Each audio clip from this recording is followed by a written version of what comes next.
Welcome back, everyone, to the Homa Team Builder Dynasty on College Football 25.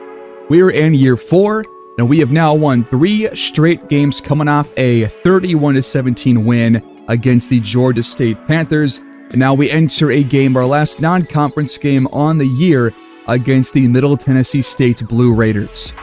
As of this week before this game, Homa has the best defense in the Sun Belt Conference at 91 points allowed through 5 games. We've got 19 sacks, which still leads the conference. We have the least amount of rushing yards allowed, which was one of our biggest concerns the first 2 years. That has since improved vastly, and our pass defense has been better than last year. Not great, but these last 2 games especially has really taken a step up as we have moved to almost exclusively zone coverage. Offensively, though, we still have one of the worst run games in the entire Sun Belt, with only 308 rushing yards through these first 5 games. Our passing game has been really good these past couple of weeks, but if we can really figure out how to run the ball effectively, down after down, then that will really change the outlook for this team, and especially for this offense, because, again, Breda has been great this year. Despite 2 picks last week, his first of the entire year, we have been able to move the ball down the field through the air. That has not been the case on the ground. We have relied more so on chunk runs and really short yardage conversions, which sometimes we don't even convert on. So if we can really figure out the run game, hopefully this week, then we are set for the future and set for a really strong second half of this season. So talking more about that, I think I'm going to keep Karan Boyd as our #1 tailback just because he has just a better athletic profile than Kiki Newcomb does. He's more agile, has more change of direction, more agility, and the same speed. But I do think along the offensive line, it's time for a couple of adjustments here. We're going to keep Isaiah Crowder at left tackle. He's a really strong pass blocker and run blocker, so I think he's fine out there. At left guard, I'm going to keep Grant Huff here for maybe 1 more week, but I have considered starting Eric Paulding out there instead, who is a really good pass blocker, not as good as Grant Huff is, but he is a much better run blocker across the board. He's got 9 more run block power and 10 more run block finesse. But instead of making that change this week, I did bench Keon Robertson, who is a redshirt senior center, and instead Paulding is going to take that job over. He is a worse finesse pass blocker, very good power pass blocker, but he is a much better run blocker overall. 12 more overall in run block, which I'm not really sure what that affects versus the power and finesse, but he is way higher in run block power and 5 higher in run block finesse, and we'll see if this will give us just a different level of running here this week, a better, run blocking player. Hopefully that's going to make a big difference. We're going to keep Cole Kane as the right guard for now. He's a very good pass blocker. Run blocking, not so much. Frank Bad News is a really good run block finesse player, but his run block power is 13 points lower, and he's also a relatively worse pass blocker than Cole Kane too. So right guard is a bit of a question mark, but at right tackle, we have a cycle between Jermaine Houston and Reggie Cole so far this year, but I think now it's time to give a chance to Damian Green, because we still want to run the ball to the right sometimes. We have focused more on the left side of the offensive line, but I think I want to see what Damian Green can do with 99 lead block, 87 run block finesse, which is the best of all 3 potential right tackles. He's got higher run block power than Houston, but lower than Cole, and the same overall run block rating. He's not, a better pass blocker than Houston is. He is better than Reggie Cole, but he is only slightly worse, than Houston. So hopefully this will give us just better run blocking across the board, and we can actually run towards the right side of this offensive line and up the middle more so than just using the left side. Just try and spread the field and get the ball to Karan Boyd, hopefully like 20 plus times a game with a really good average per carry. Our opponents today are Middle Tennessee State, a 2-star program, 1-4 entering this game, 9th in Conference USA because they've lost their first 2 conference games. This is the final non-conference game for both teams. They have a pretty similar overall to us, but I think in general we should be winning this game. Their quarterback is not very good. He's a 74 overall. His accuracies get worse the further down the field you go. On the ground, they have Jaquel Middlebrook, who was really good against us a couple years ago. I think maybe that was 2 years ago, back in year 2. Maybe it was last year. Either way, we have seen this guy before, and he was good in that game. At receiver, they have some speed with Ethan Kright, who's going to miss this game, so lucky us. They've also got Anthony Eager, who is a guy that really beat us down the field the last time we saw this team. He had, I believe, 2 touchdowns in that game. And at tight end, they are pretty thin. Their offensive line is stronger in the middle than it is on the outside, but they do have a pretty solid right tackle in Aaron Wood, who's more of a pass blocker. But their defense has almost all of their best players, with Joseph Dunbar McGee, a run-stopping left end. They got 2 really good right ends, and Tion Robinson and Kedrick Burley, who's going to miss this game with an injury. They have a pretty deep defensive tackle room led by Cole Boyd, who's a run stopper. So they have a lot of run stoppers on this defensive front. It's going to be tough for us to run the ball, most likely, especially with some new guys on the offensive line. We'll see if, anything looks different than our past couple of games. But the secondary has their best player, Jackson Lowe, the captain of this defense, a slot corner.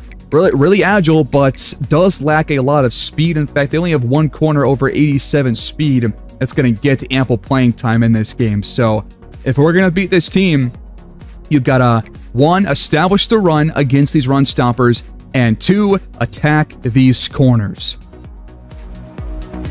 If you guys are enjoying this series, please do like the video and subscribe if you are new. Leave your feedback down below in the comment section on this episode as well as the rest of the series as we go to Johnny Red Floyd Stadium for the second time in as many years to face the Middle Tennessee State Blue Raiders, looking for their second win on the year.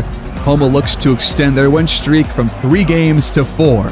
Here we go. We are underway in Week 8. Return brought out by C.J. Nelson up to the 19-yard line. And we're going to see the offense first, led, of course, by Steven Breda.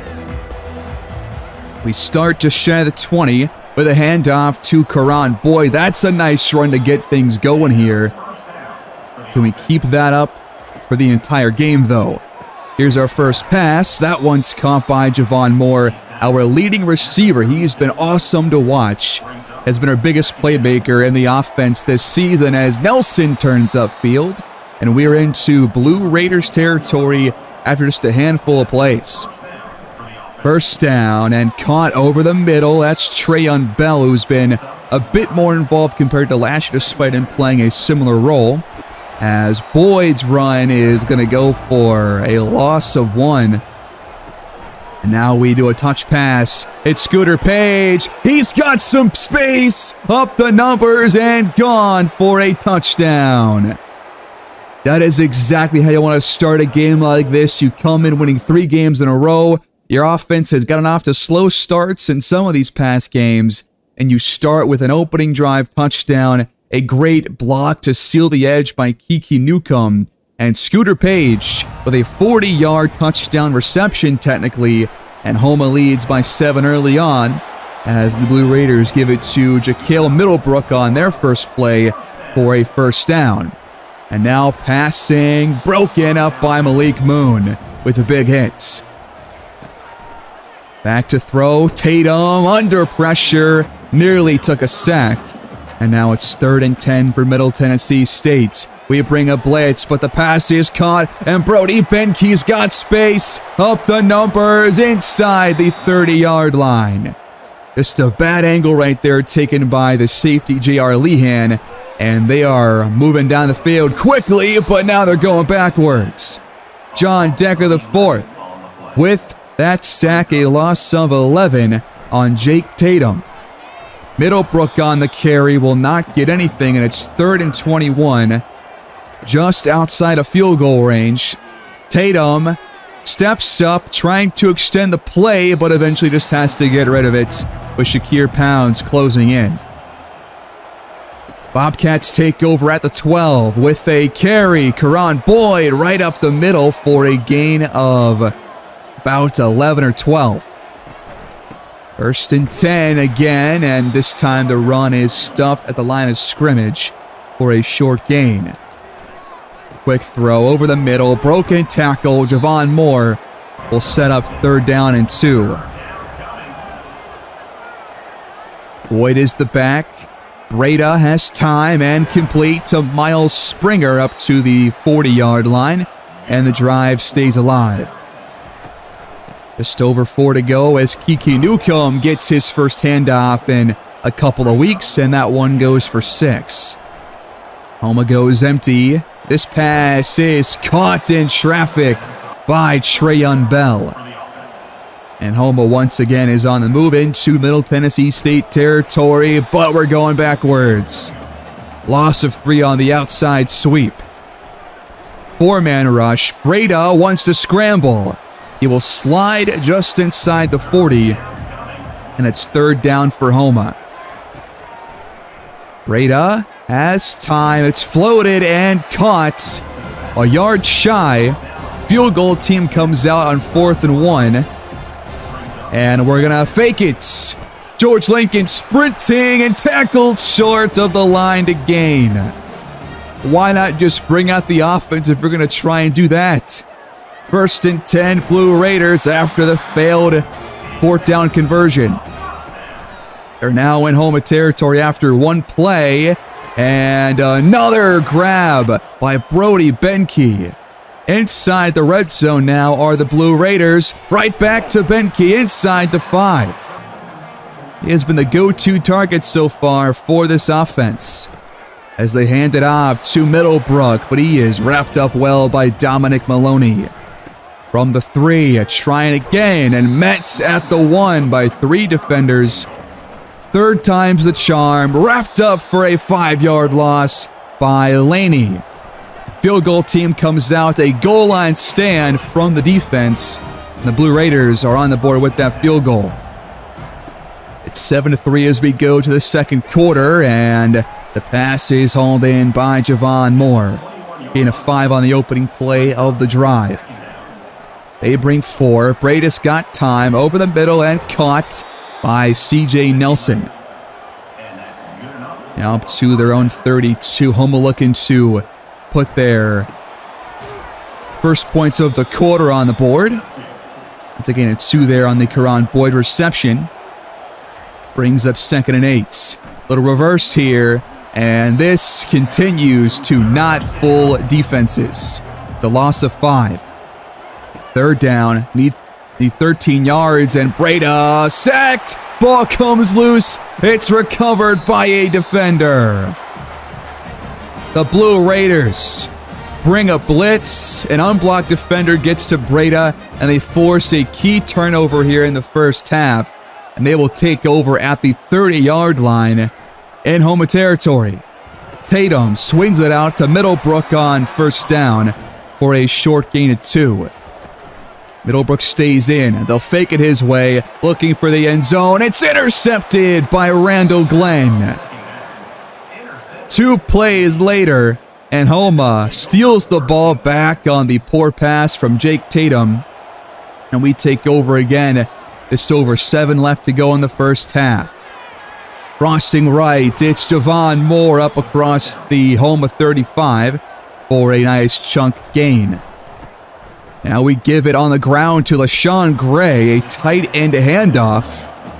Curious play call there, as we lose a yard, and Boyd up the guts will pick up 5 to make 3rd down a bit more manageable. 4-man rush. Breda wants to extend. He's got some space up into Middle Tennessee State territory on his biggest scramble of the game. Now 1st down. Breda on his back foot completes it. And there's room to run inside the 5 for L.J. Young Jr. A gain of 28 yards brings up 1st and goal for the Bobcats. Just 4 yards away. Breda takes off again and scrambles for 6. Touchdown, Homa. We go back up by 2 scores with under 5 to play in this first half. Breda responds to the turnover and drives us right down the field for a score. From the 16, Blue Raiders start with a pass, and it is caught in traffic for a 6-yard gain. Tatum, quick throw, right side complete to move the sticks. Now they'll hand it off, sweeping right and drop for a loss of 3. Good tackle there on Middlebrook. Brings up 2nd and long.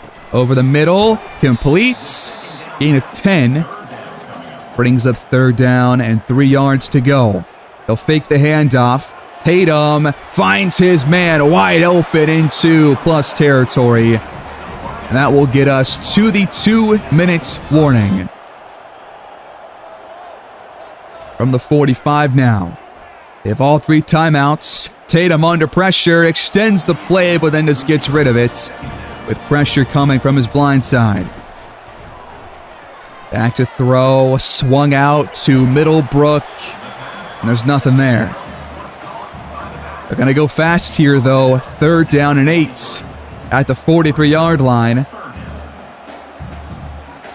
And Tatum has pressure coming, but the pass is caught. Guess who? Brody Benke, over 100 yards on his 4 receptions. He has been the lifeblood for this offense, and now overthrowing his receiver. Tatum had a man open in the end zone. Just over a minute left to go here in the half. Tatum steps up and somehow fits it into Benke for his 5th first half catch. 3rd down, and pressure gets home. Another sack for Malik Moon. That gives him 5 on the year. The defense once again holds Middle Tennessee State to a field goal in the red zone. Under 50 seconds left to go. Homer trying to put their 3rd drive worth of points on the board. The nice gain right there to Javon Moore as we burn our final timeouts here in the first half. And now stepping up, Breda trying to extend the field, but underthrown for Javon Moore, who had a couple of steps. Now left side on 3rd down, complete to Javon Moore. And the field goal team comes out with 9 seconds left. A 50-yard kick kept to the left of the uprights and no good. We go to halftime, 14-6 lead. And a couple of missed opportunities. We had a fumble, then a missed field goal attempt, plus a failed 4th down conversion. But we are still in front here on the road. 5 3rd down conversions, 3 for Middle Tennessee State, and a higher average yard per play. But we have not done well in pass coverage. Brody Benke has burned us for nearly 120 first half yards alone. And this game is within 1 score for the Blue Raiders, who will start the second half with the football. We'll start through the air, or not. Tatum takes off, scrambling up the numbers. Huge gain into plus territory on the opening play of the half. Now from the 48, they'll hand it off. This is Jaquil Middlebrook. His first carry of the 3rd quarter goes for a 7-yard pickup. He'll get it again, and is now met after a short gain. Motion here on 3rd down. Tatum, the pass.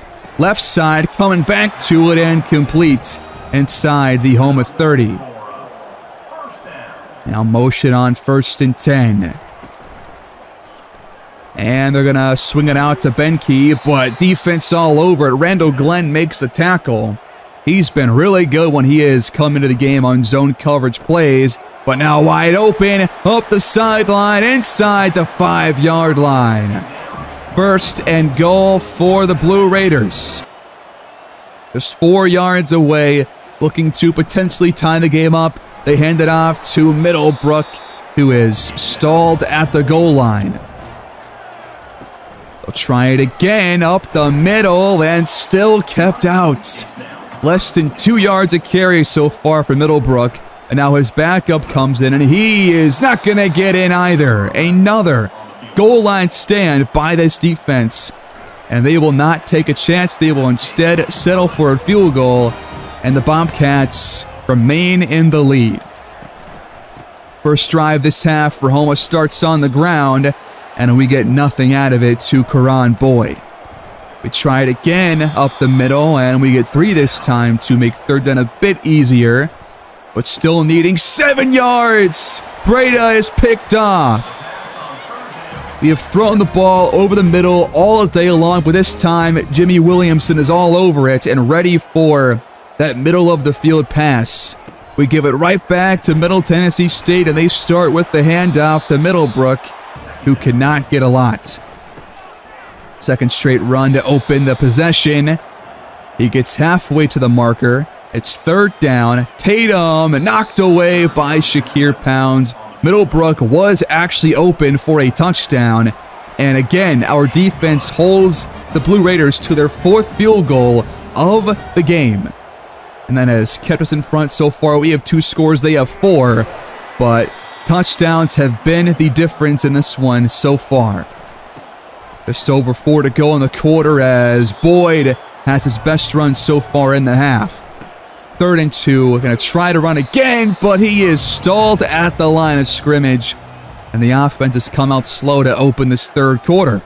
Now Tatum scrambles, and on a designed quarterback run, picks up 9.5.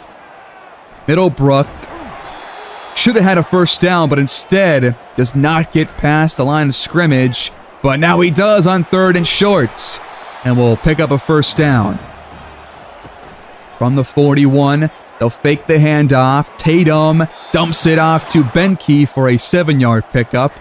His first touch this half. And now Tatum just throws it away. It's 3rd and 3.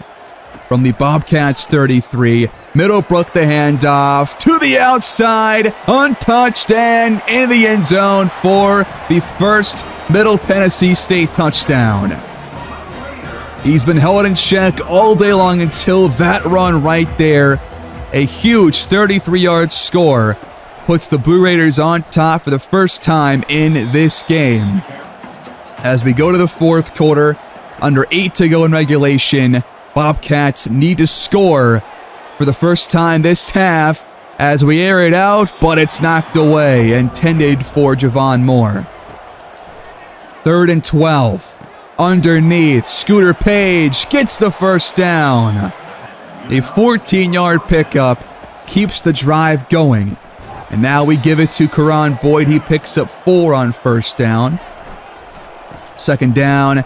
This is Chris Teague with the handoff, and he will get first down yardage.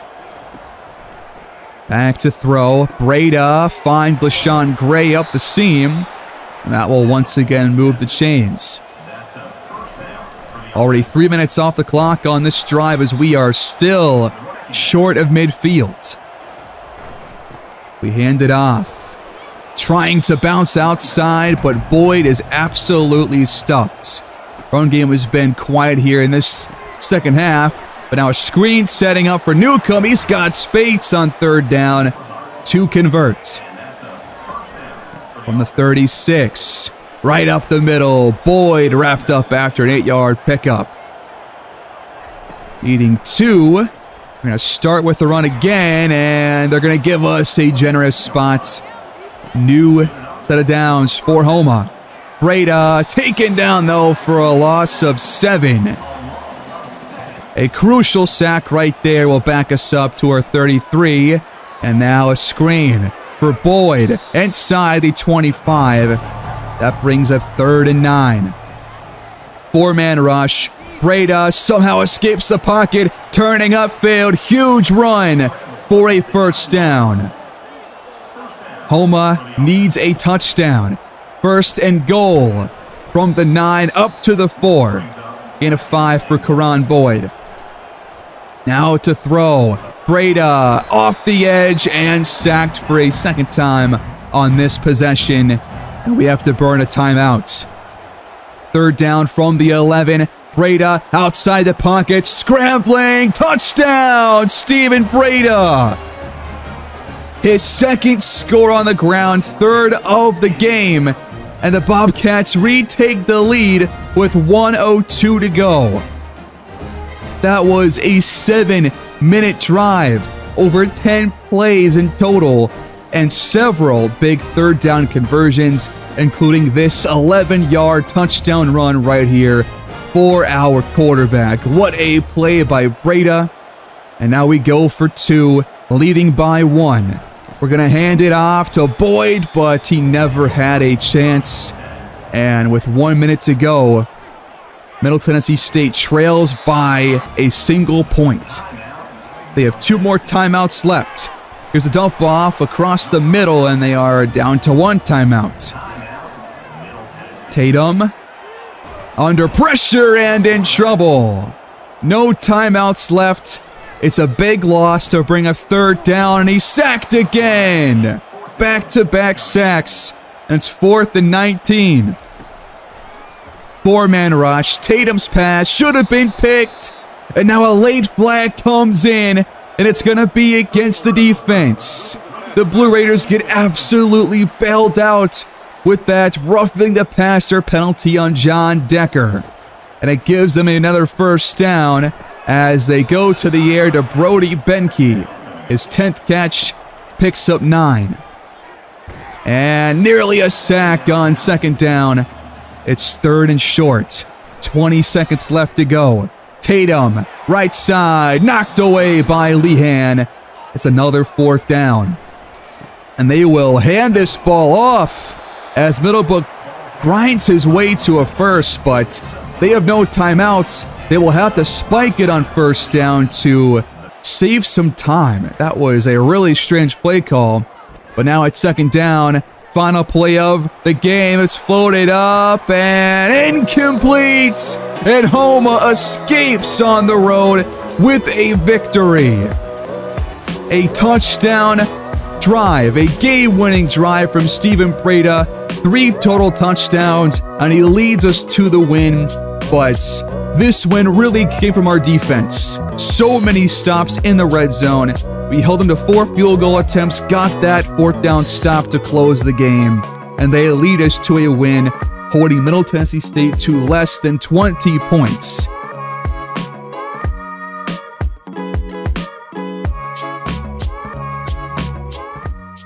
That was nearly a really bad loss against a team that has really underperformed all year long. But we get our 4th win in a row after an 0-2 start this season, thanks to a huge touchdown by Steven Breida. But more so, this defense stepped up in nearly every spot that they absolutely had to. A couple of goal line stands earlier this game to force multiple field goals, and now a huge stop on the final drive of the game. Their offense nearly got bailed out with that penalty, but luckily our defense steps up in the waning moments of this one. And, you know, Jake Tatum passed the ball pretty well, I thought, in this game. No touchdowns thrown, obviously, but he and Brody Benke have an insane connection. This guy was burning us all day long. A $163 on 10 catches, which was more than double the next highest receiver on probably either team. Rushing wise, Middlebrook actually had a pretty good average, mostly because of that huge touchdown run in the 3rd quarter. But 4.3 average. Tatum was sacked several times, which takes away from his couple of big runs. But their defense also got home. They forced 2 turnovers off of Breida, sacked him a couple of times, and they hit all their kicks. We missed one from long range and faked the field goal as well, which did obviously not work out. So a couple of miscues offensively and on special teams, but we come out on top. Breida continues to be a very just elite passer, 22 for 28 through the year. Had the 1 pick, which was obviously pretty bad. Might want to incorporate less throws over the middle, but I mean, those have worked for the most part, but they were ready for it on that play. Rushing wise though, Karan Boyd, I think there were more runs that we had between 4 and like 9 yards, but there were even more tackles for loss for their defensive line. I think most of those came on outside zone runs, so I'm going to have to take those out of our playbook just because those outside handoffs, Those like sweeping handoffs just have never worked like at all. We can't block those well whatsoever. Breda had a couple of huge scrambles. 2 of those went for touchdowns. So making some big plays with his arm and with his legs. It won us this game. Javon Moore, Scooter Page both had 60+ receiving yards. Nelson held to only 2 grabs for 26 in this game. He's definitely been more of a hit-or-miss kind of a player since the early goings of last year. We did not have the best pressure in the first half, but especially on that final drive, we got to Jake Tatum a lot and forced a couple of errant throws and just sacked him a couple of times too. And of course, we had that missed field goal attempt from long range. But we got the win. That is what matters most. We are 4-2 with that 1-point victory. And we've got some really good recruiting news, folks. We have secured a 4th commitment of this next class. We do get 4-star corner Chuck Carter, our 4th 4-star of the class so far. Still going after Reggie Lamb. Probably going to get him a week from now. We're going after Cal Harper, still that 4-star wideout. And now we're going to focus on some of these 3-star wideouts the rest of the way as well. But Chuck Carter, we secure him a man-to-man corner. He's got 80-man coverage, 92 speed, so again, faster than most of our guys currently on the roster. And his zone coverage, we're not really sure about. Hopefully it's not too bad, because if it's not bad, then he will get playing time nearly immediately. But now we have 210 hours to spend on other recruits. We will start by adding some more hours to 3-star 95 speed gem Larry Lamp, an elusive back. Again, the focus for us for the most part in this class is going to be bringing in the future skill position players, because we need 3 running backs, 4 receivers, 1 tight end, several corners, and several safeties to add to our team. And we are going to send the house on Larry Lamp and go up to a full 65 hours until we get to his top 5, which means that we can pitch with a hard sell once we get across that barrier. We're going to finish up the profiles for Matthias Reed and George Denbo, and I'm going to have to take off Matthias Reed from our board because he is a bust. It only has 88 speed. We need more of that. We just need better athletes on both sides of the ball at these wide receiver and corner spots. So we're going to take off Matthias Reed. We're going to finish the profile for George Denbo, who's also got 88 speed, and I think I'll move on from him. It does seem like route runners aren't very good at route running, and they also don't have the best speed or acceleration or agility, so why would I target those guys? I'm also going to add some more hours to Dakota Farrell, despite nobody else offering a scholarship so far. He is a power back with 92 speed, and he needs to be one of our top targets here because we have not seen a player like this in quite some time. And we might as well just try and secure him earlier before teams start to really throw their hat in the ring for him. So we'll go with a full 65 hours on him. Now we've got 100 left to spend this week. I'm also going to remove Sal Hurley, who has got less than 90 speed, and we'll focus on 1 more running back and a few more wideouts as well. We still got to find a tight end, offensive lineman as well. We got 1 of them, but we need 4 more.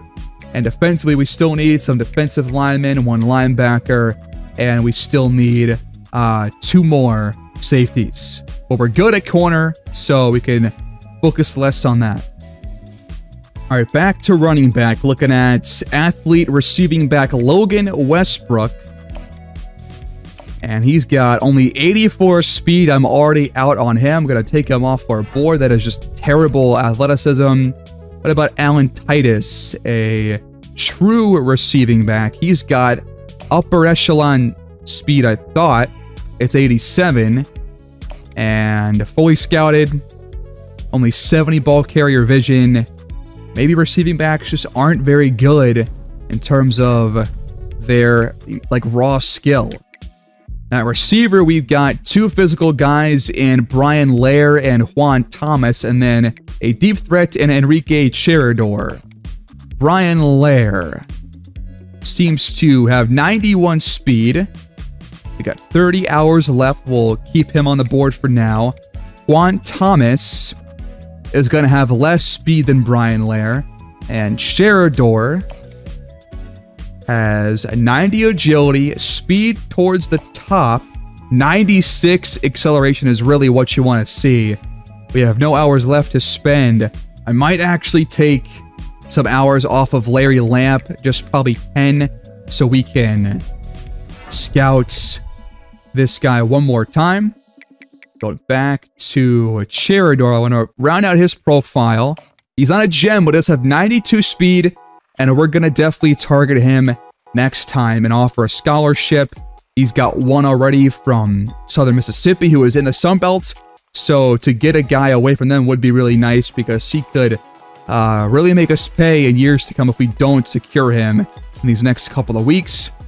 Pretty low awareness, though, is a concern, but that speed plus the acceleration is a really good combo to have, and we are going to move him up our board to probably just below Larry Lampa. We'll look at Juan Thomas next time as well and finish off him. Our 4-game win streak is on the line in Week 8 against Troy, who is 5-2. We'll see the next time as we enter the last full stretch of conference play. We are about halfway through the year. No, we are halfway exactly in terms of games played, and we're 4-2. Looking pretty solid. Team stats in the conference. Our defense is still number 1, just barely over the Panthers. We still have the best pass rush. We still have the best run defense. Our pass defense is seemingly getting worse as the year goes on. Offensively, we did take a dip because we only scored 20 points this past week against a pretty bad team, all things considered, but at least we're 4-2 with our defense playing well overall, but we are a bottom 4 scoring team as of right now. Still things to work on. It is hard to know what other run plays we have that aren't working as well as we think, but those outside zones for sure are ones that we need to get rid of. So I'm just going to take them fully out of our playbook if I can find them. I'm also going to take off the reverse. I'm not entirely sure if this is even being used on certain downs. It seems like this play actually is not. So not sure why it's being called. DIY zone reverse. Not being used on any set situation. So here's outside zone. I'm just going to take this out of the playbook entirely because it has failed us time and time again. Are there any other plays? I think this halfback draw is a similar, like, outside zone run. It's not that typical draw where he's going up the middle, but more so running towards the left. I'll take this one just off, but not out of our playbook entirely, just in case it's not the right one, but we'll see if things look different in our next game.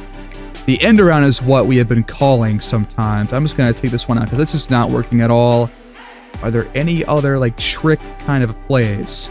Here's another halfback draw that we have been calling. I'm going to lower this one to 1 star and see if there's a difference made in our next game.